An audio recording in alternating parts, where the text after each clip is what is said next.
صبح آرام بود. نوری آفتاب از تیره‌زا مثل خطهای نرم به فرش می افتاد. در خانه صدای ساعت دیواری می شنیدی. تیک تک. و همین آرامی فرخ را دلگرم می کرد. گویا زندگی نهایت به یک راه در آمده است. فرخ از خواب بیدار شد، به پهلویش نگریست. همسرش مهرنیسا الکی بیدار بود. او آرامانه موی سرش را جمع می کرد، رویش تازه، تبسمش ملایم. همان لحظه فرخ در دل گفت: این زن مثل فرشته است. صبح بخیر، گفت فرخ. صبح بخیر جانم، گفت مهرنیسا و آوازش چنان نرم بود که به فرخ آرامی داد. فرخ از اتاق برآمد. در آشخانه مادرش بود، زنی که سال خورده شده است، اما تا حال خود را نگاه می دارد. دستهایش در آب دیگ را می شست. چشمهایش کمی خسته ولی همه چیز را خاموش انجام می داد.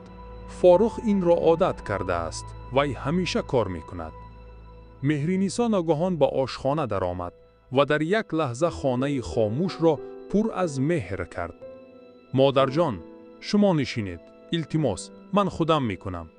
وی دستان مادر را گرفت مثل دختری مهربان. مادر کمی حیران شد.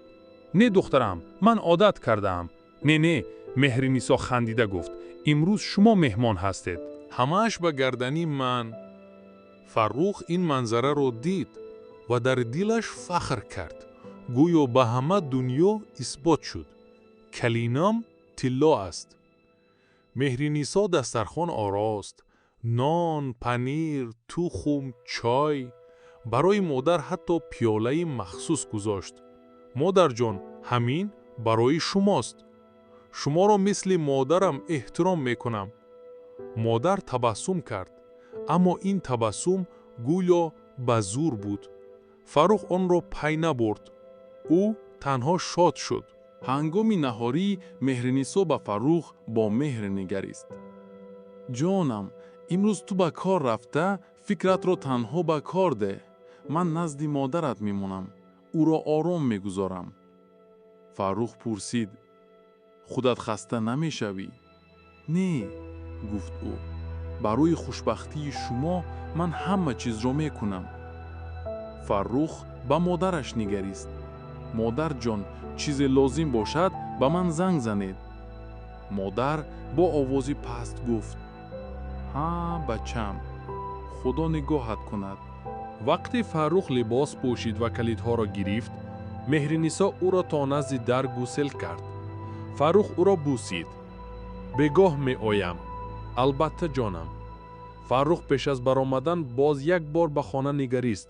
زنش در آشخانه، مادرش در کرسی. همه چیز مثل ارزو. در را بست برفت. پس از رفتن او خانه یک بار خاموش شد. همین که قدم‌های فرخ از زینه پایه دور گردیدند، تبسم مهرنیسا از رویش ناپدید شد. گویا کسی چراغ را خاموش کرد. او به مادر نگریست. آوازش دیگر نرم نبود. خوب، اکنون؟ مادر حیران: دخترم، چی شد؟ مهرنیسا با استهزا خندید. به من دخترم نگو. تو باید کار کنی. مادر از جایش خیست. دستانش می لرزید. من چی کار کنم؟ همه چیز، گفت مهرنیسا. آشخانه، حولی، لباسخواه. و زود. مادر به آشخانه رفت. مهرنیسا در دیوان نشست. تلفن را گرفت، پایه‌هایش را دراز کرد مثل ملیکه. مادر چای آورد. دستش می لرزید. چند قطره به طبق ریخت. مهرنیسا آرامانه به قطره نگاه کرد و با آوازی پست گفت: اگر به فرخ چیزی گفتی، او باور نمی کند. او مرا دوست می دارد و تو برای او تنها مادر هستی که سال خورده شده است. او فکر می کند خودت همه چیز را تحمل می کنی. مادر چیزی نگفت. تنها سر پویان کرد. در آشخانه تنها مانده مادر با تیره‌زه نگاه کرد. یک اشک از چشمش ریخت. او زود پاک کرد و خیلی آرام گفت: خدایا، با بچم آرامی ده. من طاقت میکنم. ناگهان صدای کلید از بیرون آمد. فرخ بر وقت برگشت. مهرنیسا یک ثانیه یخ کرد. پس در یک دم تبسم برگرداند مثل اکتریسا. مادر جان شما نشینید من خودم میکنم. کلید در قلف چرخید. در کشوده شد. فروخ وارد شد. بر وقت. همین که او قدم گذاشت هوا در خانه ایدار شد. مهرنیسا مثل چراغ فروزان گردید. تبسم، آوازی نرم، حرکت‌های ملایم. جانم، تو بر وقت آمدی، گفت او. گویا تمام روز تنها او را انتظار بود. مادر در کرسی نشسته بود. چشمانش کمی سرخ ولی سر پایان. فروخ با او نگریست. مادر جان، شما خوب هستید؟ مادر زود جواب داد. ها بچم، خوبم. این جواب چنان زود بود که گویا از پیش آماده شده باشد. فروخ پی نبرد. او تنها به فکر حجت ها بود. من یک چیز را فراموش کرده بودم. زود می روم. مهرنیسا از آشخانه آب آورد، به مادر کورپچه پرتافت. مادر جان، هوا سرد است. شما گرم شوید. من نزد شما هستم. با حتی دست مادر را با مهربانی سیله کرد. فروخ دل گرم شد. در دل گفت باور نمی کردم که چنین کلین یافتم. فروخ در را بست و رفت. همین که قدم‌های او از زینه پایا دور شدند، تبسم مهرنیسا باز ناپدید گردید.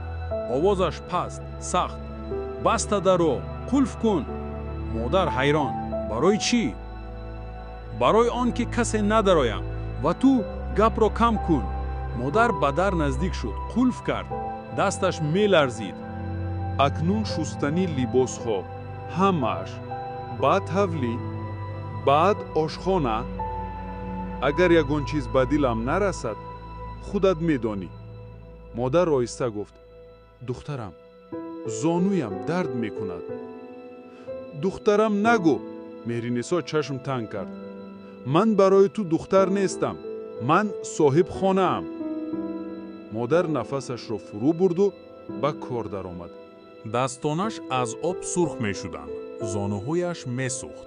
اما او خاموش بود. در وقت شستن مادر آهسته گفت اگر فروخ فهمد. مهرنیسا آرام خندید. او نمی فهمد. او مرا دوست می دارد. سپس نزدیکتر شد. آوازش باز هم پستر. اگر یک حرف گفتی من کلمه منشوده را می گویم. مادر کرخت ماند. کلمه منشوده چی؟ مهرنیسا چشمانش را راست به چشم او دوخت. همان چیزی که تو را پیش پسرت می شکند. من طوری می گویم که او به من باور کند، نه به تو. از بیرون در توک توک شد. ساسیتکا آمد. مهرنیسا یک بار تبسم برگرداند. اوی سلام، دروید، مادر جان همین جا هستند. مادر برآمد.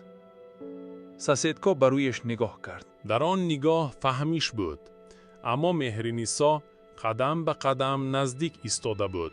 مثل سایه. ساسیتکا آهسته پرسید. مادر جان، همه اش خوب؟ مادر میخواست حرف زند. ولی همان نگاه سخت، تیره. او مجبور تبسم کرد. ها، خوب. ساسیتکا رفت. همین که در بسته شد، مهرنیسا آوازش را سرد کرد. من گفتم چشمت هم گپ نزند. در آخری روز مهرنیسا به تلفن پیام نویسی میکرد. مادر از دور فقط دو کلمه را دید. پره خواندن نتوانست. آرام، نمیفهمد. مادر کرخت ماند. صدای در آمد. فروخ به خانه برگشت. مهرنیسا در یک دم فرشته شد. جانم، خوش آمدی. مادر به فروخ نگریست و باز هم خاموش ماند. شام بود. فروخ بعد کار با خستگی به خانه در آمد. هوای بیرون سرد. لباسش بوی روح داشت. ولی همین که قدمش به خانه رسید، چشمش به دسترخوانی زیبا افتاد. همه چیز ترتیب، چای تیار، حتی شیرینی خورد در طبقچه. مهرنیسا از آشخانه برآمده با تبسم شیرین گفت جانم، خوش آمدی، خسته شدی؟ فروخ با رویش نگریست و به خود گفت این زن چقدر غمخوار است. وی پایافزالش را کشید. کمی. امروز بسیار کار بود. مهرنیسا زود به او چای ریخت. حتی کرسی نرم را به نزدش کشید. بشین، من همه چیز را آماده کردم. تو فقط دم گیر. مادر هم در خانه بود. در گوشه دیگر نشسته آرامانه به آنها می نگریست. وقتی فاروق به مادرش نگاه کرد، مادر تبسم کرد، اما چشمانش مثل همیشه کمی خسته بودند. فاروق گفت: مادر جان، امروز چه خل گذشت؟ مادر زود جواب داد: همش خوب بچم. مهرنیسا همان لحظه به مادر یک نگاه کرد، کوتاه ولی سخت. مادر چشمش را پایین برد. فاروق باز هم پای نبرد. او فکر میکرد مادر شرمگین است، سن و سال. آن شب مهرنیسا باز یک نمایشی فرشته را پیش فاروق بازی کرد. به مادر جان گفت. برای مادر خوراکی نرمتر گذاشت. حتی خود دست به دسترخوان زد. مادر جان، شما بیشتر بخورید. سلامتی شما برای ما مهم است. فاروق این سخنها را شنید و در دل شکر کرد.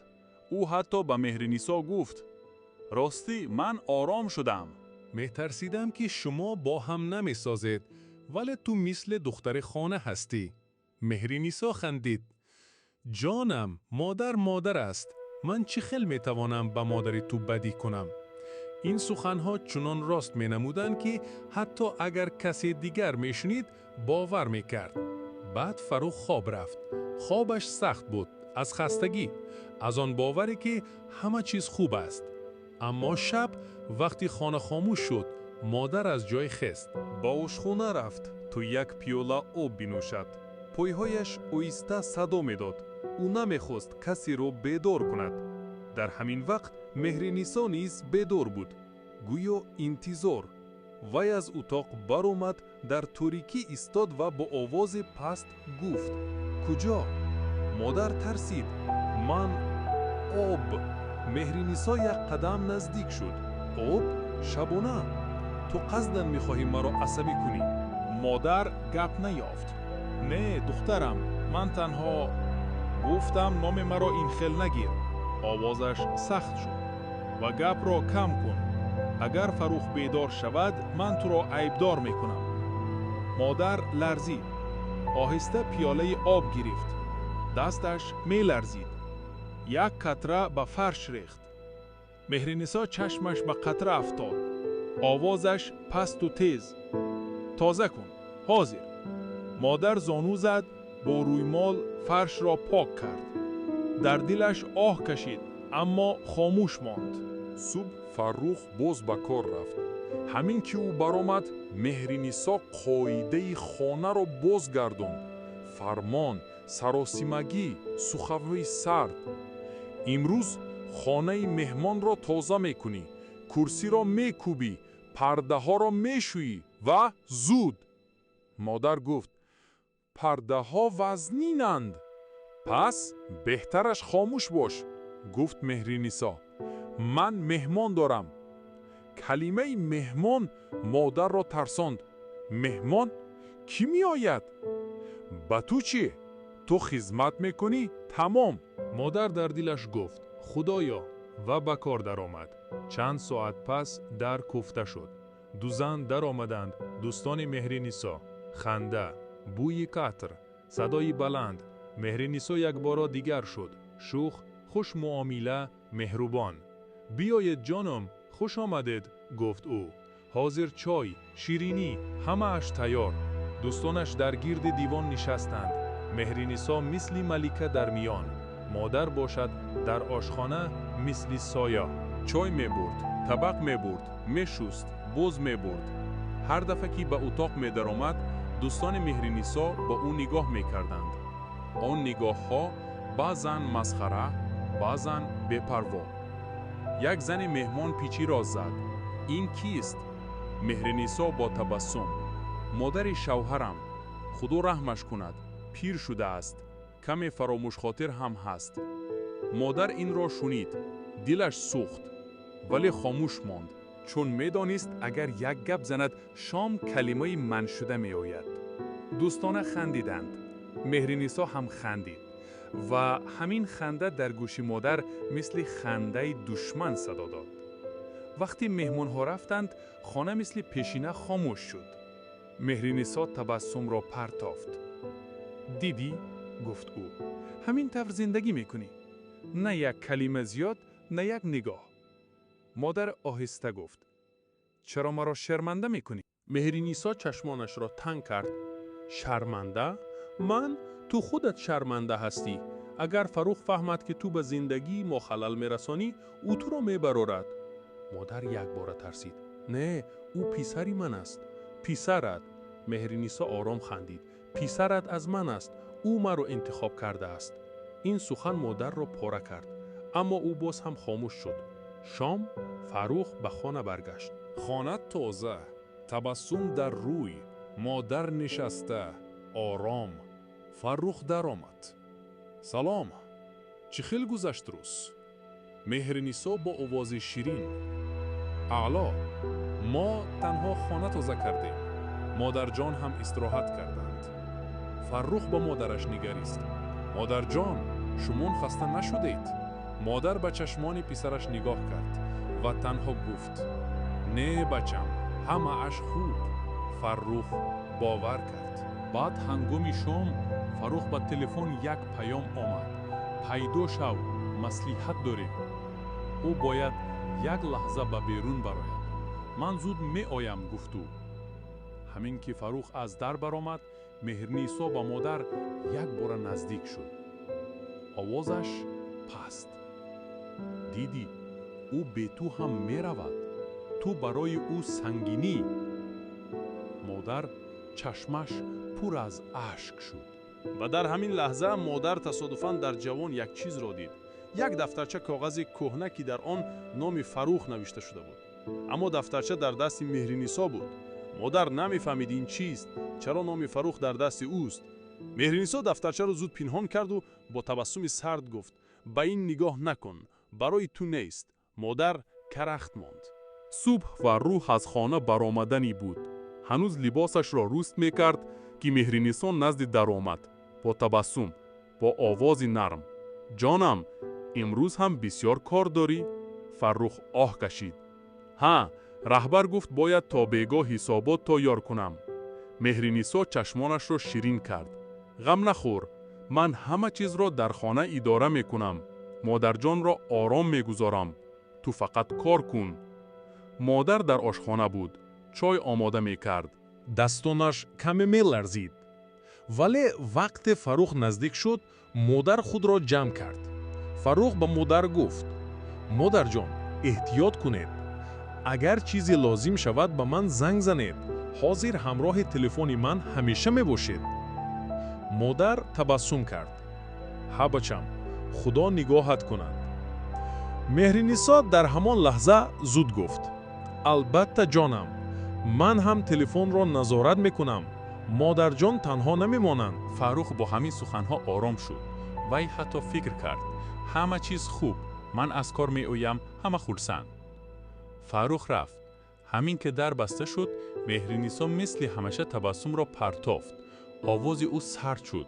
تلفن تو کجاست؟ مادر حیران. تلفن؟ برای چی؟ مهرنیسا دستش را دراز کرد. بیده. مادر گفت فروخ گفت اگر لازم شود. مهرنیسا یک قدم نزدیک شد. آوازش پست لیکن سخت. تو به او زنگ نمیزنی. هیچگاه. فهمیدی؟ مادر خاموش ماند. اما تلفن را سخت به دست گرفته بود. گویا به آن امید دارد.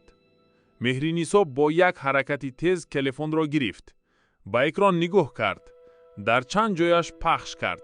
صدا خاموش شد. پس اویا رژیم یا بلاکیروفکا چیزی کرد که و در نفهمید. بعد تلفن رو بروی جوان گذاشت. بلند و آنقدر بلند که مادر به آسانی گرفتن نتواند. اکنون کار. مادر آیسته گفت من تنها میخواهم. من گفتم کار. آوازش به فرمان مانند بود. مهرنیسا به دیوان نشست. تلفن خودش را گرفت، به کسی پیام نوشت. مادر از دور تنها شنید که او آرام میگوید ها، امروز هم همه چیز زیر نظارت. او نمیداند. مادر درد را فرو برد و به آشخانه رفت. کار کرد، شست، تازه کرد، جامه‌شویی کرد. هر قدمش وزنی رو گویا خانه بر سر او نشسته باشد. نصف روزی در را کوفتند. این دفعه نه ساسیتکا، یک جوانمردی ناشناس بود. کوریر یا پچتبر، در دست کاغذ یا قوطی. مادر به در رفتنی شد، ولی مهرنیسا زود پیش برآمد. من میکشایم. وای در را گشود با تبسم. سلام، چی خدمت؟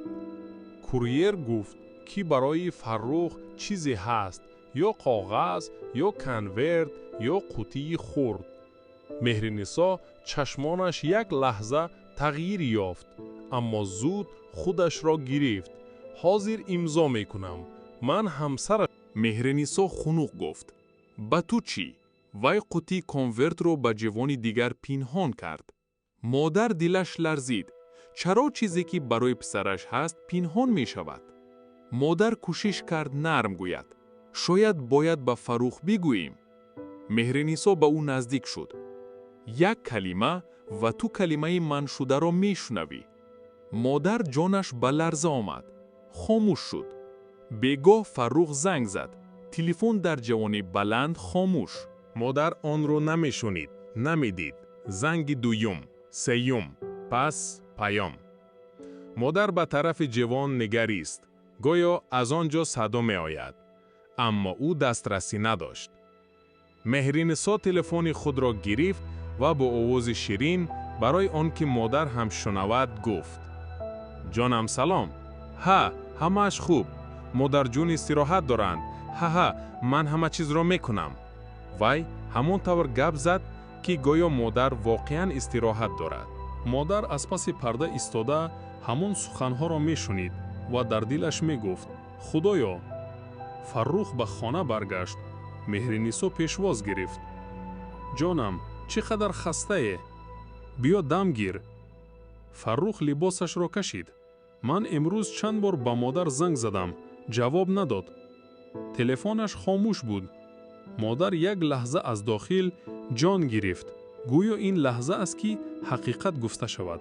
اما مهرنیسا زود به تنفس با تبسم شیرین گفت: اوی جانم، مادر جان امروز تلفن را گم کردند. من یافتم. باتریش تمام شده بود. من همین حاضر پرکنی میمانم. شما غم نخورید. وای چنان باورناک گپ زد که حتی فروخ خندید. ها، مادر، شما هم. مادر به پسرش نگریست. آن چشمها پر از سخن بودند، اما دهان خاموش. ها بچم، گفت مادر و آوازش کمی می لرزید. بطریه. فروخ پای نبرد. او تنها گفت: هیچ گپ، فردا میگیریم. شام خوراک خوردند. مهرنیسا مثل همیشه فرشته بود. با مادر آب آورد، کرسی را درست کرد، حتی گفت: مادر جان، شما بسیار کار نکنید، من هستم. فروخ با دل آرام خواب رفت. نیمه شب مادر از تشنگی بیدار شد. آهسته برآمد. به جوان نگاه کرد. تلفن هنوز هم بلند، دست نارس. و در همین لحظه مادر از اتاق مهرنیسا صدای پست شنید. وای با کسی گپ میزد. نیم جمله ها میشنیدی. ها، حجت آمد. پنهان کردم. نه، او نمیفهمد. بله، تو وقتش. مادر کرخت ماند. دلش گفت: این دیگر چیست؟ همین وقت فروخ در خوابش حرکت کرد. گویا بیدار می شود. مادر تیز به اتاق خود برگشت تا هیچ چیز نمانند، اما چشمانش دیگر خواب ندیدند. صبح فروخ به کار رفت. مهرنیسا با تبسم گفت: غم نخور جانم، من همه چیز را نگاه میکنم. همین که در بسته شد آوازش سرد شد. زود به کار. در رو کوفتند. کوریر کنورت داد برای فروخ. مهرنیسا آن را زود گرفت، امضا کرد و پنهان نمود. مادر آهسته پرسید: برای پسرم بود؟ خاموش، گفت مهرنیسا. اگر به او گویی من هم کلمه منع شده رو میگویم. شام فروخ برگشت. امروز حجت ناومد؟ نه، گفت مهرنیسا آرامانه. مادر به پسرش نگاه کرد، اما چیزی نگفت. شب مادر به جوان نزدیک شد. میخواست کنورت رو بیند. از پشت آواز آمد. یک قدم دیگر و پگاه او همه چیز رو از زبان من میشنود. مادر عقب گشت. در دلش تنها یک سوال ماند. در آن کنورت چی بود؟ صبح فاروق تصادفاً تلفن مادرش رو یافت. خاموش، پنهان. دلش لرزید. همان لحظه چشمش به جوان افتاد. کنورتی که ناآمده بود. وی آن را کشاد و فهمید چیزی در خانه سالها پنهان میشد. فاروق آرام به آشخانه درآمد. مادر با دستان میلرزان کار میکرد. در رویش ترس، اما زبانش خاموش. مادر، چرا گفتی همه‌اش خوب؟ آواز فاروق میشکست. مادر دیگر طاقت نکرد. برای آن که تو نشکنی بچم. در همین لحظه مهرنیسا وارد شد با تبسمی که دیگر دیر شده بود. جانم، چی گپ؟ فاروق به اون نگریست.